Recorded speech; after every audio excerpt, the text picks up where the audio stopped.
السلام عليكم ورحمة الله وبركاته. هلو على أحلى متابعين في الدنيا كلها. وحشتوني قوي يا حبايب قلبي. يلا بينا نصلي على الرسول ونكتب أكتر ذكر بتحبوه في التعليقات عشان لما غيرك يردده يتكتب في ميزان حسناتك. لا إله إلا أنت سبحانك إني كنت من الظالمين. وعاوزة أقولك كلمتين: اللي ما يهتمش بيكي ملوش مكان في حياتك، اللي ما يخصصش ليكي وقته انت كمان اتعاملي معاه بالمثل. انت مش رخيصة ولا قليلة ولا وجودك هين، بالعكس انت غالية جدا ووجودك غالي ووقتك انت نفسك محتاجاه.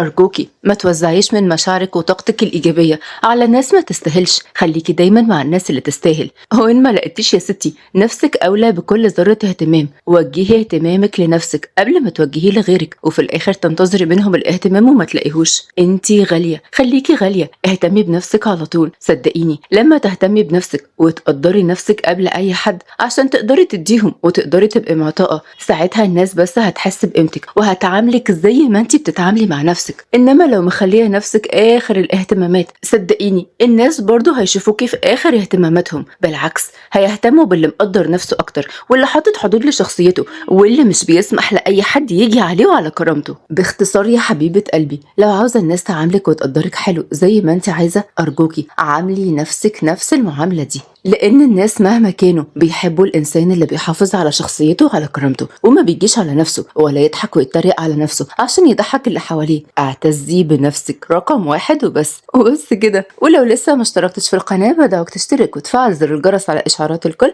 عشان يوصلك مني كل جديد في قصصي وحكاياتي. ويلا بينا نسمي الله ونشوف قصة النهاردة بتحكي عن ايه. كانت قاعدة بحزن قدام صاحبتها والحزن باين عليها. أعمل إيه بس يا مريم؟ ماما محتاجة كل قرش، ومن ساعة ما هربت من البلد أنا وماما ومفيش أي حاجة قادرين نصرف منها، ده غير إن أنا متقلة عليكي جامد. عيب عليكي يا بنت اللي بتقوليه ده، على فكرة بقى أنت زي أختي، وبعدين أنا اللي قلتلك إن أنا مش هسيبك وجايبالك شغلي كمان، الشغلانة اللي كنتي بتحلمي بيها. بجد يا مريم جايبالي شغل؟ طب إيه؟ هو فين وعند مين؟ بلعت ريقها بتوتر.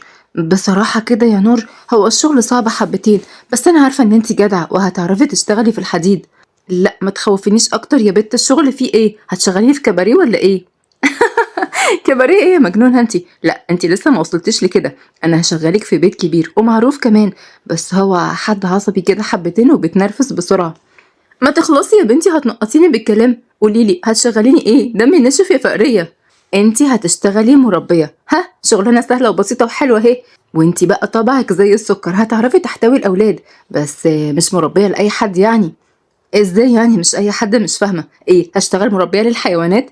لا، انتي هتشتغلي مربية في بيت الوزير عز الدين السيوفي. نهار اسوح عليا وعلى اللي يعرفوني بدري. بقى انا يا بت بقولك ان انا متنيله هربانه انا وامي، ترميني الرميه السودا دي؟ الله، في ايه يا نور؟ هو انت محسساني يا حبيبتي ان انت هربانه من قضيه قتل؟ انت هربانه من الطار اللي عمك عايز يرميكي بدل بنته، يبقى انت مش غلطانه ابدا. معاكي حق، انا لازم يبقى عندي قوه شخصيه اكتر من كده. انا انقذت نفسي، كان ممكن اروح في الرجلين بسبب الطار اللي انا ماليش اي دخل فيه ده. خلاص انا هروح واعتمد على ربنا وربنا معايا ان شاء الله. مريم حضنتها بحنيه. حبيبتي ان شاء الله بكره يوفقك في المقابله باذن الله. بصت لها نور بخوف. هات العواقب سليمة يا رب، ده أنا غلبانة والله ومش حاملة أي بهدلة في البلد دي. وفي قصر كبير، قصر الوزير عز الدين السيوفي، كان واقف بغضب قدام ولاده التوأم ياسمين وياسين اللي كانوا باصين للأرض بخوف وحزن. وقال عز الدين بغضب: ينفع كده؟ كل يوم جايبين لي مشكلة، هو أنا مش فاضي غير لشغلكم وبس ولا إيه؟ ردت ياسمين: يا بابي أنا مش عملت أي حاجة، هما اللي الناس وحشين وبعدين بيلعبوا ليه بالكرة بتاعتنا. رد ياسين: ايوه يا بابا، انت قلت لي اللي يضربك اضربه، وانا ما اتعودتش اللي يضربني اضربه، مش انت قلت لي كده؟ والله يا عال، اولاد الوزير بيشتغلوا دلوقتي رباطيه وبلطجيه وبيضربوا الاولاد الصغيرين، غير كمان مش بيخلوا اي مربيه الا لما بتشتكي منهم. رد ياسين بوقاحه ورثها من ابوه. في ايه يا بابا؟ كل اللي بتجيبهم مش قادرين علينا، وبعدين ما تجيب لنا واحده حلوه كده من اللي معاك في الشغل. انا اخر مره شفتها كان معاك واحده موز موز موز يا بابي. واتصدم ابوه. ولد ايه اللي انت بتقوله ده؟ طيب ايه رأيكم بقى اللي جاية دي؟ هخليها تقسى عليكم جدا، وريني بقى هتعرفوا تقولوا أدبكم ازاي. يلا روحوا على أوضكم بسرعة. يا بابي مش تزعل مني، بس اسمعني بس. أنا قلت كلمة واحدة، اطلعوا بسرعة يا ياسمين على الأوض بتاعتكم. طلعوا هما الاتنين وهما متعصبين جدا من معاملة باباهم اللي بالنسبة لهم قاسية. أما هو راح على أوضة المكتب بغضب، وكان صديقه مستنيه هناك علشان يراجعوا الأوراق مع بعض. واتكلم وليد: ايه يا حضرة الوزير، بقى اوامرك ماشية على الناس كلها ومش عارف تمشيها على ولادك؟ ده حتى ولادك ملايكة يا باشا. ملايكة خالص. انت ما تعرفش الملايكة دول بيعملوا ايه؟ دول بيتحولوا لشياطين بعد الظهر. تخيل، مفيش ولادة راضية تكمل معاهم ابدا بسبب قلة ادبهم ولمضتهم دي. ولما بسألهم بيعملوا كده ليه، الولد يقول لي عايز واحدة مزة زي اللي معاك يا بابا في الشغل. عمرك شفت ولد عنده 7 سنين يقول الكلام ده لابوه؟ هو الولد غلط في حاجة ولا ايه؟ ما ابن الوز عوام يا سيدي. وبعدين ما انت عايم في الوز، مستكتر على ابنك يبص شوية. بطل تتريق عليا يا وليد، انا بتكلم بجد. وبعدين انت عارف، بعد وفاة امهم المسؤولية كلها بقت عليا، ومسؤولية الوزارة لوحدها تقيلة جدا.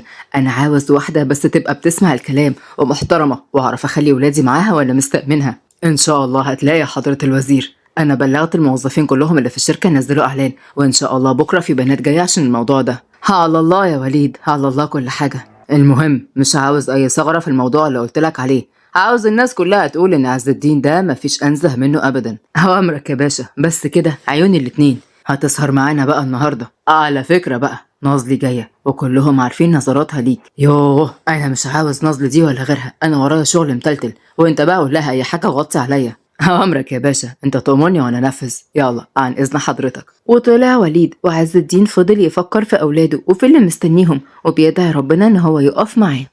وتاني يوم كانت واقفة نور بتلبس النقاب بتاعها، والدتها نايمة على السرير وباين عليها الحزن. كان نفسي يا بنتي أكون أم كويسة ليكي وما شحطتكيش كده. انتي هربتي من جبروت عمك في الصعيد وجيتي هنا اتبهدلتي بسببي أنا. قربت منها نور وبست إيديها. لا يا ماما تقوليش كده، انتي عملتي كل اللي عليكي وربتيني، ودي أهم حاجة عندي يا حبيبتي. دمعت عيون الأم وكانت باصة لبنتها بتأثر. في إيه يا ماما؟ بدل ما انتي زعلانة قوي كده ادعي لنا دعوة حلوة يا ست الكل. ده احنا داخلين بيت الوزير بجلالة قدره. ربنا يسعدك يا بنتي ويفرحك قادر يا كريم. ايوه كده، هي دي الدعوات ولا بلاش؟ خلصت كلامها وخرجت مع مريم صاحبتها وهي جسمها مرعوب. في نفس الوقت كانوا الاولاد بيلعبوا في حمام السباحه. قالت ياسمين: انا خلاص زهقت من اللعبه دي، انا هدخل جوه يا ياسين. بس انا لسه عاوزه العب يا ياسمين، خليكي العبي معايا. لا مش عايزه العب، انا هدخل جوه وانت ما تخلص ابقى تعالى ورايا. وخرجت من حمام السباحة وسابته ودخلت على جوه، وهو كان بيلعب لدرجة ان الكرة وقعت في حمام السباحة. بص يمين وشمال يمكن اخته تيجي وتنزل تجيبها له بدل ما يبل هدومه، بس لقاها دخلت على جوه. نزل عشان يجيبها. اول ما مسك الكرة حس نفسه مش قادر ياخد نفسه، غمض عيونه والجسم غلبه ووقع في المية على طول وهو بيحاول يتنفس. اما في نفس الوقت وصلت نورة ومريم على فيلة الوزير، واتكلمت مريم: انا هدخل اكلم اي حد من جوه واشوف عز الدين باشا راح الوزاره ولا لسه. هتسيبيني لوحدي هنا يا بنتي؟ انا خايفه. يا بنتي ما تخافيش، هو انت داخله بيت الرعب ولا ايه؟ حد هيخطفك يعني؟ ده انت تخطفي بلد. ماشي يا ست مريم، لما نشوف اخرتها معاكي ايه. انا عارفه ومش مرتاحه لك ابدا. دخلوا جوه البوابه وفضلت واقفه نور شويه، اما مريم سابتها ودخلت على جوه، ونور فضلت تتمشى شويه في الجنينه لحد ما اتصدمت وقت ما شافت ياسين الصغير وهو بياخد نفسه بصعوبه وتقريبا كده بيغرق في حمام السباحه. يا نهار اسود، الولد هيموت. ما ترددتش لحظه ونطت في الميه على طول عشان تجيب الولد، حتى وهي مش بتعرف تعوم باحترافيه، بس ما فكرتش غير انها تنقذ حياه الولد وبس. وجوه كان عز الدين نازل من على سلالم الفيلا بعد ما لبس بدلته الشيك. كانت واقفه مريم مع مديره اعماله. مين دي يا سوريا؟ انا يا فندم جايه بخصوص شغل المربيه مع صاحبتي بره. طيب تمام، اظن سوريا عرفتك كل حاجه بخصوص الشغل مش كده؟ ايوه يا باشا، حضرتك عرفتني كل حاجه، وصاحبتي دي لهلوبه مش هتحس بيها خالص، وبتسمع الكلام على طول وتؤتمن جدا على الولاد ان شاء الله. كان لسه هيرد عليها وفجاه سمع صوت صريخ جاي من بره. ايه الصوت ده؟ هو ايه اللي بيحصل هنا بالظبط؟ وطلع يجري على بره، ومريم حطت ايديها على قلبها. الله يخرب بيتك يا نور، يا ترى عملتي ايه بس يا مجنونه انت؟ اما بره كانت نور جنب المسبح وهدومها كلها مليانه ميه، وبتضغط على بطن الولد عشان ينزل الميه اللي شربها كلها من البسين. عز الدين اول ما وصل اتصدم لما شاف ابنه بالحاله دي، راح لعندها بلهفه. هو ايه اللي حصل له؟ ازاي الولد نزل في الميه؟ نور اتكلمت بغضب من خوفها على الولد واتكلمت بجرأة. اظن حضرتك السؤال ده تسأله لنفسك، انت ازاي سايب ولادك كده؟ لا قدر الله لو ما جتش في الوقت المناسب كان زمان الولد عمره انتهى. اذا كنتم مش عارفين تاخدوا بالكم من اولادكم ما كنتوش جبتوهم اصلا. انا عارفه الفلوس بتغير بس مش الدرجات دي يعني. مريم قربت منها وهي بتحاول تسكتها وبتقول لها بصوت واطي: يا بنت خلاص احنا كده هنتحبس انا وانت في يوم واحد. ايه سيبيني يا مريم، الكلمتين دول كانوا في زوري وانا ما اتعودتش ان انا اسكت على حاجه انا شايفاها غلط. مريم كانت هتبكي من كتر الخوف، وسوريا اتصدمت جدا من جرأة البنت دي، وكانوا مستنيين رد عز الدين اللي اتصدم من قوتها ومن شجاعتها في نفس الوقت في انقاذ ابنه. واتكلمت مريم عشان تنقذ الموقف. معلش يا باشا، هي غبيه ما تعرفش اي حاجه. هو مين قالك ان هي قالت حاجه غلط يا استاذه مريم؟ كلامها كله مظبوط، مش هي دي اللي جايه عشان الوظيفه بتاعت المربيه؟ ردت سوريا. بعد الكلام اللي قالته حضرتك احنا خلاص في غنى عنها. وتعصب عز الدين. هو انا قلت كده؟ بتاخدي قرار من دماغك ليه يا سوريا؟ وبعدين اللي عملته ده اي حد مكانها طبعا كان عمله، وكل الحرس دول عقابهم عندي انا، عشان يسيبوا الاولاد يلعبوا في الاماكن الخطره زي دي من غير حتى ما يبصوا عليهم. بس يا باشا انا مش عاوز اسمع ولا كلمه يا سوريا. وانتي انسه اعتبري نفسك خلاص اشتغلتي من غير حتى انترفيو. شكرا جدا لحضرتك يا باشا، بس يعني بعد اذنك ممكن تتصل بالدكتور عشان نطمن على الولد. وعز الدين بص على ابنه اللي كان مفتح عيونه بس باين عليه ان هو تعبان جدا. تمام، انا هتصل بالدكتور، وانت شيلي الولد وسرايا هتوريكي غرفته وهتجيب لك هدوم تغيريها بدل هدومك اللي اتبهدلت واتبلت دي. مشي عز الدين وهو بيتصل بالدكتور بخوف على ابنه، ومريم اتنفست براحه. الحمد لله، انا كنت خايفه قوي من حركاتك المجنونه دي، لا توقعينا في مشكله يا نور. تصدقي يا بنتي يا مريم، انا اول مره اشوف وزير في الحقيقه. ده طلع زي اللي بيجوا في التلفزيون كده، وسيم كده وتحسيه براند كده، تحسي باين عليه النظافه. طب يلا يا اختي يلا، بدل ما يجي يحبسنا احنا الاتنين. وفعلا بعد وقت كانت واقفه بعد ما غيرت هدومها، والولد الدكتور كان بيديله حقنه، وياسمين اخته بتعيط عليه. وقال الدكتور كويس قوي انكم انقذتوه، لان حاله الولد كانت هتبقى متاخره جدا لو ما عرفناش ننقذه في الوقت المناسب. انا كتبت له على شويه ادويه والحمد لله ما فيش اي حاجه تقلق. شكرا جدا يا دكتور، تعبنا حضرتك معانا. لا تعبك راح يا سياده الوزير، بعد اذن حضرتك. ومشي الدكتور، وياسمين كانت واقفة بتعيط قرب من أبوها مسح دموعها. بتعيطي ليه دلوقتي يا ياسو؟ مش قلتلك الأولاد الحلوين مش بيعيطوا؟ عشان أنا اللي خليته يلعب برا يا بابي. أنا كنت بلعب في البسين وهو اللي كان عمال يلعب بالكورة، قال لي خليكي معايا بس أنا مرضتش وسبته ودخلت على جوه. أنا وحشة أوي يا بابا. لا يا حبيبتي، بالعكس بقى، ياسمين احلى واحده في الدنيا وبتسمع الكلام، وهتسمع كلام الداده الجديده مش كده، وهتبقى بنت شطوره ماشي. هزت راسها بالموافقه وهي مبسوطه، اما هو حضنها جدا عشان يطمنها. نوره كانت بصاله بانبهار قد ايه هو حنين على اولاده، حنيته فكرتها بحنيه ابوها لما كان دايما بيهتم بيها. فاقت من تأملاتها على نظراته واتقابلت عينيهم في نظرة طويلة، نزلت نظرها بسرعة بخجل. أنا بشكرك تاني يا أنسة على اللي أنت عملتيه، حياة ابني أنا مدين ليكي بروحي. ده واجبي يا فندم، وأي حد مكاني كان هيعمل كده. طيب تعالي بقى عشان أبلغك بشوية حاجات بخصوص الوظيفة.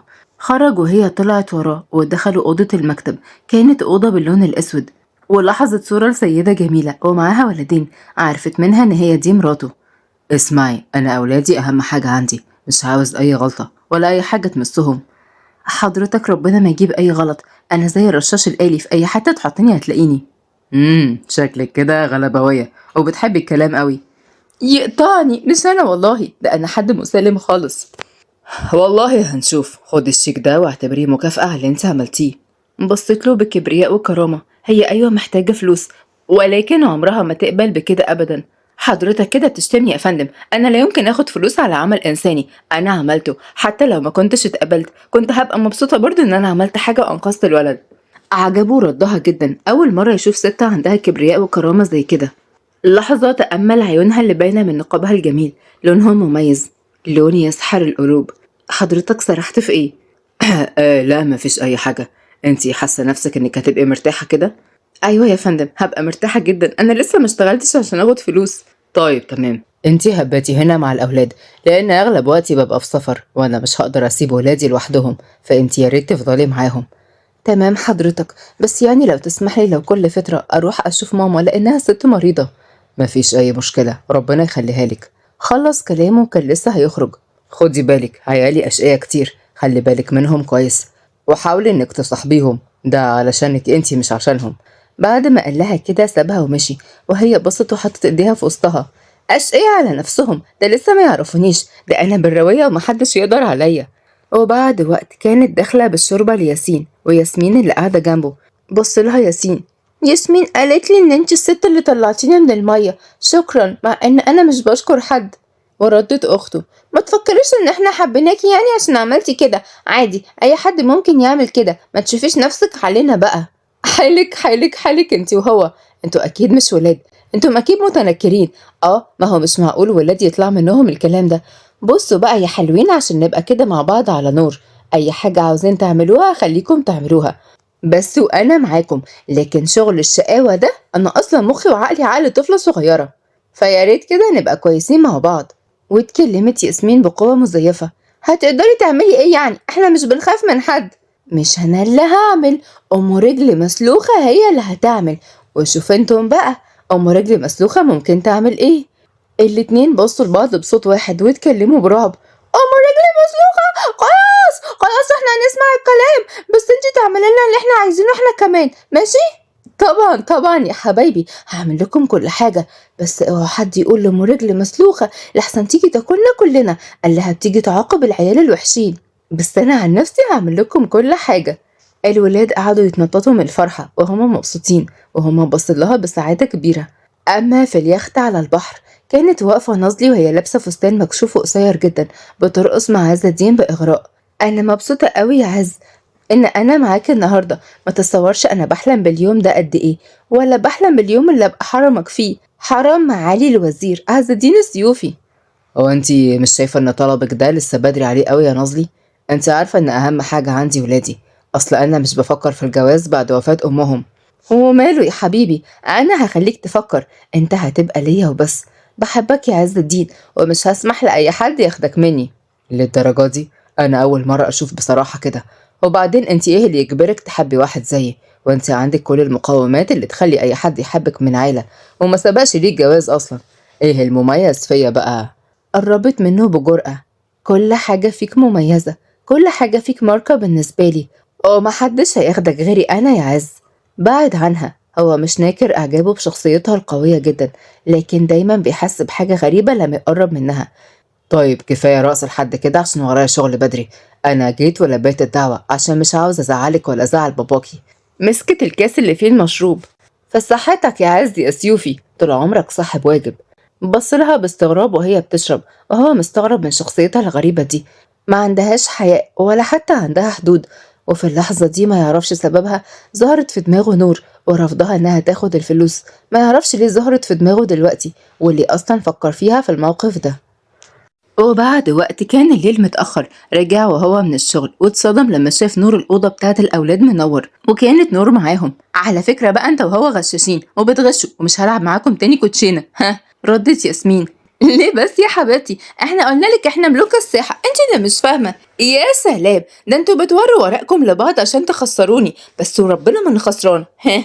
قعدوا يضحكوا من الأولاد كلهم على طريقتها الطفولية وهما بيلعبوا معاها. في الوقت دوت هو دخل وقال بعصبية: وقت اللعب انتهى، ايه اللي مسهركم لحد دلوقتي؟ نور وقفت بخوف: حضرتك بكرة أجازة وإحنا يعني قلنا ناخد على بعض شوية، وما تقلقش هم عملوا واجباتهم وذاكروا كل حاجة. أيوة يا بابا صدقها، إحنا مش عملنا حاجة غلط. طيب أعمل إيه دلوقتي يا ياسين يا حبيبي؟ حاسس نفسك أحسن؟ أيوة يا بابي، أنا آسف مش هعمل كده تاني ولا هلعب في المنطقة دي. جدع يا حبيبي، أنا خايف عليك مش أكتر يا روح قلبي. المهم انتوا اتعشيتوا ولا لسه؟ أيوة يا فندم حضرتك أنا عشيتهم خلاص ودلوقتي هيناموا. طيب تمام، يلا بقى عشان وقت النوم يا حبايبي، ولو سمحتي ممكن تنوميهم وتحضري لي أي حاجة خفيفة وكوباية قهوة وهاتيها لي على أوضتي. حاضر يا فندم، وراك على طول. طلع وسابها وهي بصت بغيظ: الله يخرب بيت سنينكم، كنت هموت من الخوف بسببكم وبسبب أبوكم. ادي نتيجة اللي اشتغل في بيت وزير، كنت اشتغلت في اي حتة تانية، لازم يعني بيت الوزير؟ قالت كده والعيال ضحكوا عليها وهي بصت لهم بطفولة: بطل ضحك انت وهو وهي، ويلا روحوا ناموا بدل ما اجيب لكم ام رجل مسلوخة. العيال ناموا على طول وغطوا نفسهم وهم بيضحكوا على منظرها، وهي سابتهم وطفت النور وخرجت على بره. راحت عملت له قهوة وسندوتشات خفيفة وراحت ودتها له الأوضة بتاعته. في الوقت ده كان في الحمام، خبطت عليه ولكن ما كانش بيرد. فتحت الباب بالراحة، دورت عليه بعيونها ما لقيتهوش. حطت الأكل على الترابيزة ولسه رايحة تطلع اتصدمت لما شافته واقف قدامها بعضلاته البارزة جدا بينشف شعره. لفت وشها بسرعة واديته ظهرها وبان عليها الخجل: أنا آسفة جدا، ما كنتش أعرف إن حضرتك في الحمام. لا لا ولا يهمك، شكرا على الأكل، بس انتي ليه مديالي ظهرك؟ على فكرة انت أكيد شفت كتير زي كده. ما تحسسينيش يعني ان انت اول مرة تشوفي حد بالمنظر ده. لفت له بغضب. ايوه اول مرة اشوف حد كده. هو انت فاكرني ايه؟ انا اصلا اول مرة اشتغل في حياتي وعمري ما شفت حد كده ولا عاوز اشوف اساسا. لتاني مرة كانت بترد عليه بقوة وشجاعة، مش عند اي حد غيرها. انا اسف جدا، ما كانش قصدي اي حاجة، انا بتكلم في العموم. ولا يهم حضرتك، الاكل عندك اهو، انا هروح عشان هنام. هو كان حاسس ان هو متضايق من نفسه جدا، ما يعرفش ايه السبب. لأول مرة يهتم بزعل حد. كانت لسه رايحة تمشي ولكن مسك ايديها وهي اتعصبت جدا وبصت لموضع ايده، بعد عنها بخوف. ما تتضايقيش مني، انا اسف، انا ما كانش قصدي اي حاجة وحشة في الكلام اللي انا قلته.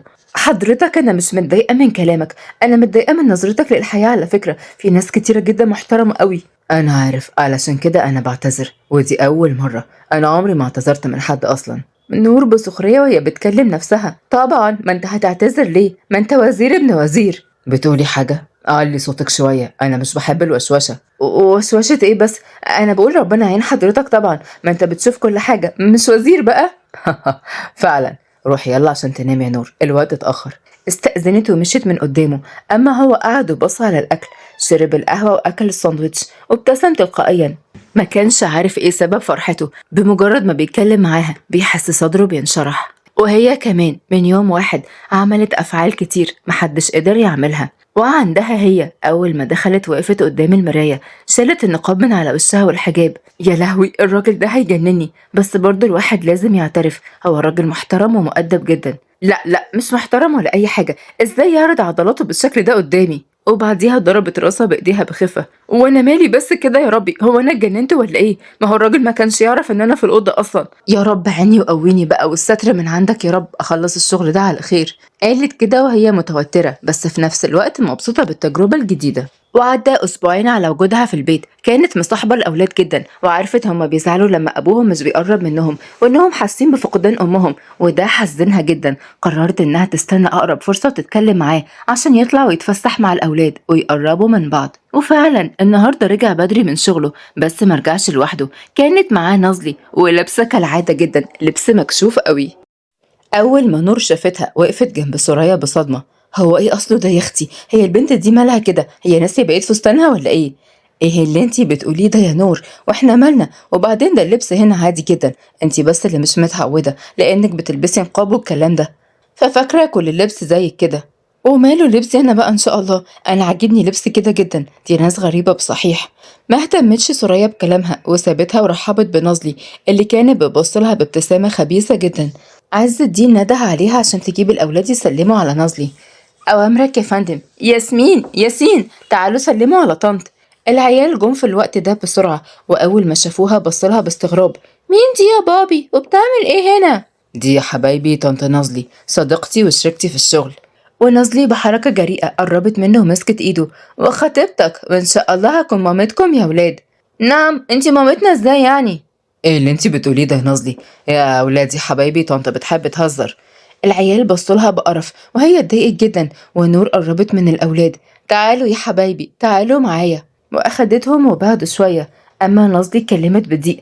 ايه اللي انت عملته ده يا عز؟ مش احنا اتفقنا ان احنا نعرف الاولاد وكل الناس تعرف عن علاقتنا؟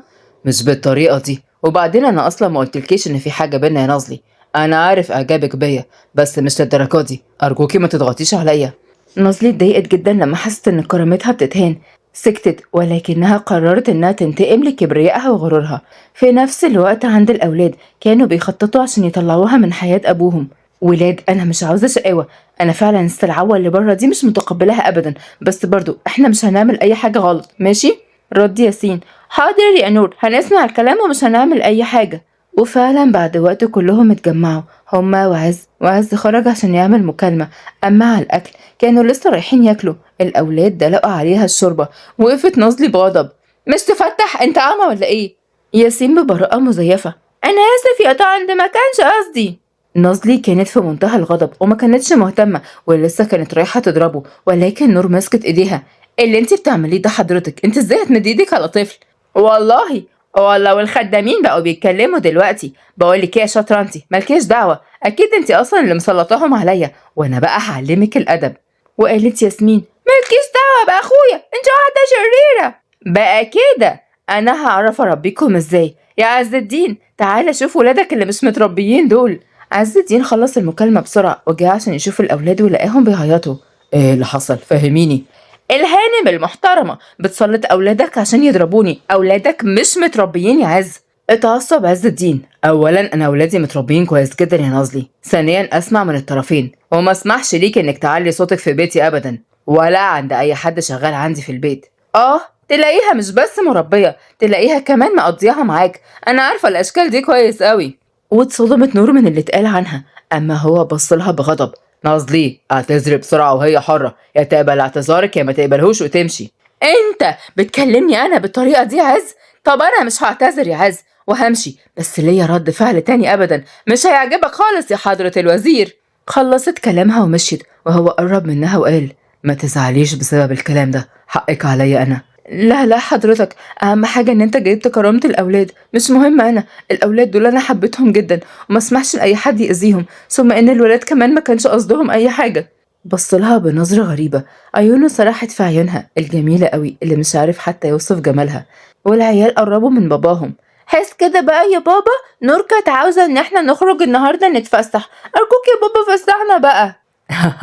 ده انتم تأمروا يا حبايب بابا، هو انا عندي غيركم في الدنيا دي؟ يلا جهزوا هدومكم عشان هنتعشى بره. نور كانت مبسوطة أكتر من الأولاد وقعدت تتنطط معاهم بفرحة وهي مبسوطة جدا وراضية جدا عن رد فعله.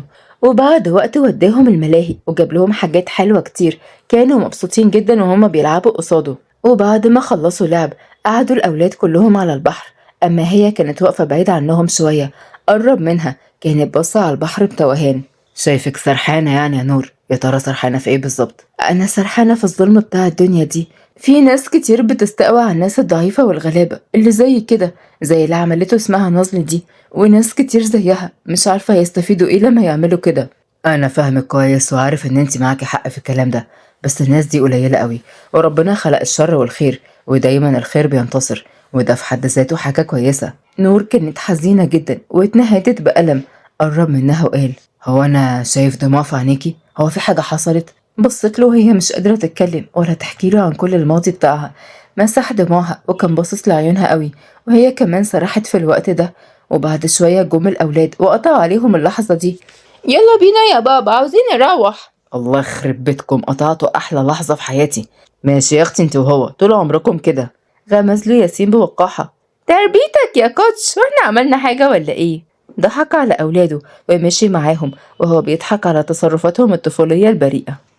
وبعد وقت بعد ما وصلوا البيت نيم أولاده في الأوضة وقفل عليهم وخرج لها بره. على فكرة النهاردة كان أحلى يوم في حياتي، أخيرا ارتحت بعيد عن الوزارة، شكرا جدا يا نور، شكرا بجد على اليوم الحلو ده. قلبها كان فرحان جدا، كلمات بسيطة منه خلتها طايرة في السما. هي عارفة إن الفرق بينهم كبير جدا بس غصب عنها ارتاحت للوزير المغرور، ومع إنها عارفة إن الحب ده مستحيل خالص. قال كلامه وسابها ومشي وهي حطت ايديها على قلبها. ايه ده ايه ده ايه ده، انت مالك بتدق كده ليه؟ لا اجمد كده، ده احنا هربانين من بلوى كبيرة وموضوع منيل ب60 نيلة، مش بعيد اول ما يعرف عننا الموضوع ده يطردنا بالسلامة انا وانت من هنا. اما في نفس الوقت عند نازلي كانت واقفة قدام مجموعة من المافيا، هي اصلا مهمتها الاساسية انها تدخل عائلة الوزير وتقضي عليه نهائيا. واتكلمت سوريا. هنعمل ايه يا نازلي هانم، انا من ايدك دي لايدك دي. عارفة إخلاصك ليه يا سوريا، أنا هخليه يدفع التمن غالي، إحنا لازم نلعب اللعبة على المكشوف، كفاية عليهم لحد كده. ناوية على إيه يا ست هانم؟ ناوية نخليهم يخلصوا على بعضيهم. قالت كده وطلعت التليفون، بحثت ودورت على أساس البنت دي واكتشفت كل حاجة عنها وقررت إنها خلاص هتقضي عليها. وعدى شهر، عز الدين اتعلق جدا بنور وصدق بالفعل إن قلبه رجع يدق من أول وجديد ليها، وهي كمان اتعلقت بيه، كانت بتفرح بوجوده وكان دايما هي حريصة إن هي بتخليه قريب من أولاده، لكن كانت دايما خايفة من فكرة إن هو يعرف إن هي هربانة من طار عليها. وفي يوم عز الدين طلب إن هو يشوفها في الجنينة في موضوع مهم، كانت مترددة تروح له لكن راحت بعد ما شجعتها صاحبتها مريم. أول ما راحت لقيت ورد متزين وأجواء جميلة جدا، انبهرت بالحاجات الحلوة والإضاءة دي. هو حضرتك عامل كل الحاجات الحلوة دي ليه؟ ليه أنا؟ معقول؟ أيوة ليكي أنتي، بصراحة كده أنا عاوزك في موضوع مهم. أنا كنت قفلت قلبي من زمان بعد وفاة مراتي، لكن الصراحة مش هعرف أهرب أكتر من كده. انا بحبك يا نور، ومش عارف انت عملتي فيا ايه ولا ازاي، وفي الفتره القصيره دي بقيت بصراحه كده بحب وجودك، بحب كلامك، بحب دايما اشوفك قدامي. اتوترت نور جدا. انا مش مستوعبه اللي حضرتك بتقوله. انت بتحبني انا مش هقدر اهرب من مشاعري ولا انت تقدري من عيونك اللي بتلمع اول ما بتشوفني. انت كمان بتحبيني يا نور. قال كده وقرب منها خطوه كمان. تقبلي تتجوزيني يا نور وتبقي ام لاولادي؟ وفي اللحظة دي حصل اللي محدش يتوقعه إطلاقا. ظهر عمها، ظهرت طار، ظهرت حاجات هي مخبياها، رجعت لورا. لا لا لا، أنا مقدرش أتجوزك، أنا مقدرش، فهمني. استغرب من تحولها وخوفها وتوترها ده، كان عاوز يفهم منها، لكن هي هزت راسها بكل رفض. قلت لك مش عاوزة، مش عاوزة، افهم بقى. قالت كده وجريت من قدامه، وهو اتصدم جدا ومن حركتها الغريبة دي، وفضل يكسر في كل حاجة بغضب. ايه التسرع اللي انا فيه ده؟ انا عمري ما كنت بالغباء ده ابدا. انا لازم ابعد عن البنت دي، كفاية كرامتي اللي اتجرحت. اما في الوقت ده كانت هي عمالة تعيط، وكانت بتلم حاجتها وشنطتها، كانت عاوزة تمشي من البيت، لكن فجأة لقيت الباب بيتفتح عليها. كانت فاكرة ان هو عز الدين، ولكن اتصدمت لما شافت عمها قدامها. كنت فاكرة انك هتهربي مننا يا نور ولا ايه؟ ومش هنعرف نوصلك. عمي انت بتعمل ايه هنا؟ بعمل الصح يا روحي، ده احنا حتى هنستفيدوا منيكي، جايلنا مصلحة بسببك. ما تتخيليش دخولي في القصر ده كان صعب كيف، بسبب الحرس كله اللي بالفلوس بيلين. ولا هلعب لعبة كبيرة قوي بسببك. خلص كلامه وقرب منها، وهي فضلت ترجع لورا ولسه هتصرخ عشان تنده على اي حد، ولكن هو كتفها وضربها وطلع بيها من الباب الوراني، وابتسامة خبيثة مرسومة على وشه. وبص على المكان وشاف الولدين مربوطين جنبها، وهو متفق مع العصابة ان هو يخطف اولاد الوزير، وهيطلع له فلوس حلوة جدا وبالمرة يخلص عليها. واتكلم عمها وهما في العربية. اخيرا طلع لك فايدة، مع انك خسارة في الموت، بس اعمل ايه يا بنت اخويا، كل مباح في الحب والحرب. خلص كلامه وساق العربية هي والأولاد الصغيرين معاها، وهما لا حول ليهم ولا قوة. وبعد وقت دخل عز الدين أوضتها عشان يتكلم معاها. قلبه كان رافض الفكرة إنها تبعد عنه، يمكن هي خافت من منصبه عشان كده بعدت على طول. هو عارف قلبها كويس. خبط على الأوضة ولكن ما كانش فيه رد. فتح الأوضة وهو مخضوض وفضل يدور عليها في الأوضة كلها ملقاهاش، وفضل ينده كتير في الفيلا برضه محدش رد. قلبه وجعه جدا والخوف اتمكن منه أكتر لما لقى حراس طلعوا مليانين له دم، اتعرضوا للخيانة من ناس شغالين معاهم. ايه اللي عمل فيكم كده؟ وفي النور والأولاد؟ يا فندم اتعرضنا للغدر من مجموعة الحراس اللي كانوا مسلطين علينا يا باشا، وللأسف خطفوا الأولاد والأنسة نور، مسكوا من هدومه. يا حيوان، حاجة صغيرة مش عارف تعملها، اخفى من وشي بسرعة. خلص كلامه وطلع التليفون وبدأ يتكلم فيه، بيحاول يوصل لأي حاجة بأي طريقة، لكن ما كانش عارف. ضرب التليفون في الأرض بغضب. يا ترى انت فين يا نور؟ ما تقلقيش، هجيلك حتى لو كنت فين. اصمدي اصمدوا يا ولادي انتوا كمان. خلص كلامه وطلع بقوة واتصل برجال الأمن بسرعة. وبعد وقت فتحت نور عيونها واتصدمت لما شافت نفسها في مكان ضلمة وقدامها نازلي. انتي اللي دخلتي نفسك يا حلوة، انا كنت عاوزة ادمر عيلة الوزير وانتي بغبائك دخلتي فيها، يبقى ما تلوميش الا نفسك. فكيني يا غبية، فكيني، هصرخ والم عليكي الناس كلها والله. صرخي يا حلوة، محدش هيسمع لك يا حلوة، محدش حتى هيصدقك، صرخي يلا صرخي. قالت كده وهي بتبصلها بسخرية، وكانت بتبصلها بنظرة كلها كراهية غير مبررة بالنسبة لها. في الوقت دوت جه عمها بمنتهى الجبروت، أخد الفلوس من نازلي. مصيرك الموت، نعمل فيك ايه يعني؟ فاكرة هروبك ده هيعدي بالساهل ولا ايه؟ قعد يضحك وخلص كلامه وسابها ومشي، وهي عمالة تعيط وحضنت الأولاد. موتيني أنا بس بلاش الأولاد، حرام عليكي أرجوكي. لا، أنا بقى هقتلهم هما الأول قدام عيونك عشان يعرفوا يهينوا نازلي كويس، وكمان أبوهم يتربى. أنا مش هسيبكم يا حبايبي، ولا سيبكم تتهنوا في ليلة واحدة بعد النهاردة.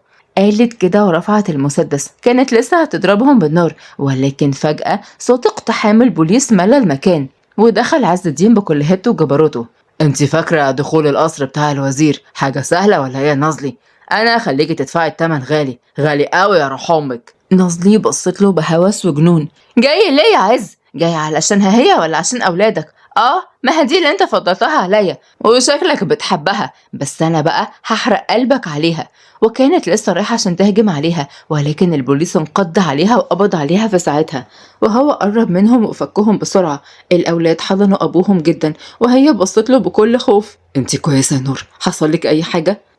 انا كنت خايفة قوي خايفة قوي، كويس ان انت جيت. ياسين وياسمين كانوا بيبكوا في حضن باباهم بخوف، اما هو كان بيطبطب عليهم. في الوقت ده نازلي قدرت ان هي تسرق المسدس من الحكومة ورفعته عليهم. شافتها نور، اما هو ما كانش واخد باله، كان بيحضن في اولاده جدا وبيطمنهم. وفي لحظة من غير وعي اخدت هي الطلقة مكانه.